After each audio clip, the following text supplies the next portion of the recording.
بسم اللہ الرحمن الرحیم۔ خطبہ حجۃ الوداع۔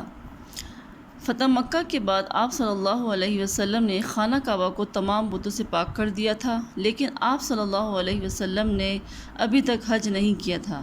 اسی اثنا میں سورۃ النصر نازل ہوئی، جس میں فرمایا گیا کہ اب لوگ گروہ در گروہ اسلام میں داخل ہو رہے ہیں، پس اپنے رب کی تسبیح کرو اور اللہ تعالیٰ سے مغفرت چاہو۔ آپ صلی اللہ علیہ وسلم کو معلوم ہو گیا کہ اب آپ صلی اللہ علیہ وسلم کی وصال کا وقت قریب آ گیا ہے۔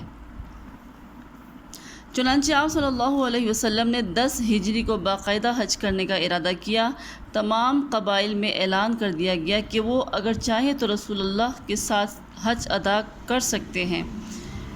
بچوں، یہاں پہ ہجری سے مراد وہ سال شمار ہوتے ہیں مراد اس سے جو آپ صلی اللہ علیہ وسلم نے مدینہ منورہ کی طرف جب ہجرت کی تھی، تو اس کے بعد سے جو سال ہوتے ہیں ان کو ہجری سال کہا جاتا ہے، ٹھیک ہے۔ اس اعلان پر مسلمانوں کی ایک کثیر تعداد نے لبیک کہا اور تمام اطراف سے مسلمان گروہ در گروہ مدینہ منورہ میں جمع ہونا شروع ہوئے اور چند ہی دنوں میں 1,24,000 مسلمانوں کا مجمع جمع ہو گیا۔ آپ صلی اللہ علیہ وسلم تمام مسلمانوں کو ساتھ لے کر 26 ذی القعدہ کو مکہ مکرمہ کے لیے روانہ ہوئے۔ اپنے ساتھ رسول اللہ صلی اللہ علیہ وسلم نے قربانی کے لیے 100 اونٹ لیے۔ مدینہ منورہ سے 10 کلومیٹر کے فاصلے پر ایک مقام ذوالحلیفہ سے رسول اللہ صلی اللہ علیہ وسلم اور دوسرے مسلمانوں نے حج کا احرام باندھا۔ 4 ذو الحج کو آپ صلی اللہ علیہ وسلم مکہ مکرمہ میں داخل ہوئے۔ خانہ کعبہ پر نظر پڑی تو فرمایا، اے اللہ، اس گھر کو اور زیادہ شرف عطا کر۔ 8 ذو الحج کو آپ صلی اللہ علیہ وسلم مکہ مکرمہ سے منی تشریف لائے اور یہیں رات گزاری۔ دوسرے دن حج کی نماز ادا کرنے کے بعد آپ صلی اللہ علیہ وسلم اونٹنی قصویٰ پر سوار ہو کر عرفات کے میدان میں تشریف لائے۔ اس دوران آپ صلی اللہ علیہ وسلم ہر موقع پر لوگوں کے سامنے حج کے مسائل کی وضاحت کرتے رہے۔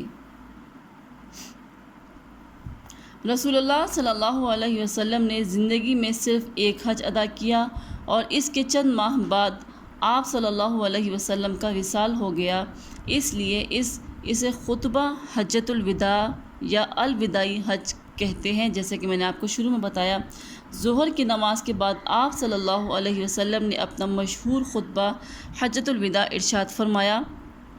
میدان عرفات میں خطبہ سننے والوں کی تعداد تقریباً 1,44,000 تھی۔ یہ خطبہ تاریخ اسلام میں مذہبی اور سیاسی لحاظ سے بڑی اہمیت کا حامل ہے۔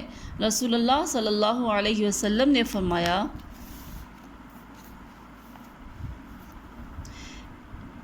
اے اللہ کے بندو، میں تمہیں اللہ تعالیٰ کا تقوی اختیار کرنے کی وصیت کرتا ہوں اور اللہ تعالیٰ کی اطاعت میں نیک کام کرنے پر زور دیتا ہوں۔ تمہیں اللہ تعالیٰ کا تقوی اختیار کرنے کی وصیت کرتا ہوں۔ تقوی سے مراد ہے اللہ تعالیٰ کا ڈر، اللہ تعالیٰ کا خوف، پرہیزگاری۔ اے لوگو، تمہارا رب ایک ہے اور تمہارے باپ حضرت آدم علیہ السلام ہیں۔ کسی عربی کو غیر عربی پر اور کسی غیر عربی کو عربی پر، گورے کو کالے پر اور کالے کو گورے پر کوئی فضیلت نہیں مگر تقوی کے سبب۔ تم سب حضرت آدم علیہ السلام کی اولاد ہو اور آدم علیہ السلام مٹی سے پیدا ہوئے۔ عرب میں جو عربی ذات کے نسب کے لوگ تھے، وہ اپنے آپ کو غیر عربیوں سے ذرا اعلیٰ سمجھتے تھے، وہ اپنے مقابلے کا ان کو نہیں سمجھتے تھے۔ اور پھر جو کالے جو حبشی غلام جو ہوا کرتے تھے، ان کو تو سب سے کم درجہ دیا جاتا تھا۔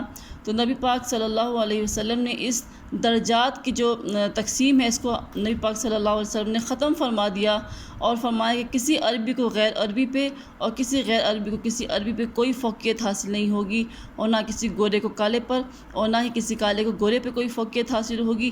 اگر فوقیت حاصل ہوگی تو وہ صرف تقوی کی بنیاد پر ہوگی، پرہیزگاری کی بنیاد پر ہوگی۔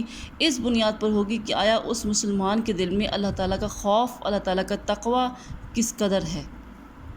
تم سب حضرت آدم علیہ السلام کی اولاد ہو اور آدم علیہ السلام مٹی سے پیدا ہوئے ہیں۔ اے لوگو، تمہاری جان، تمہارے مال اور تمہاری عزتیں ایک دوسرے پر حرام ہیں، اور زمانہ جاہلیت کا سود ختم کر دیا گیا۔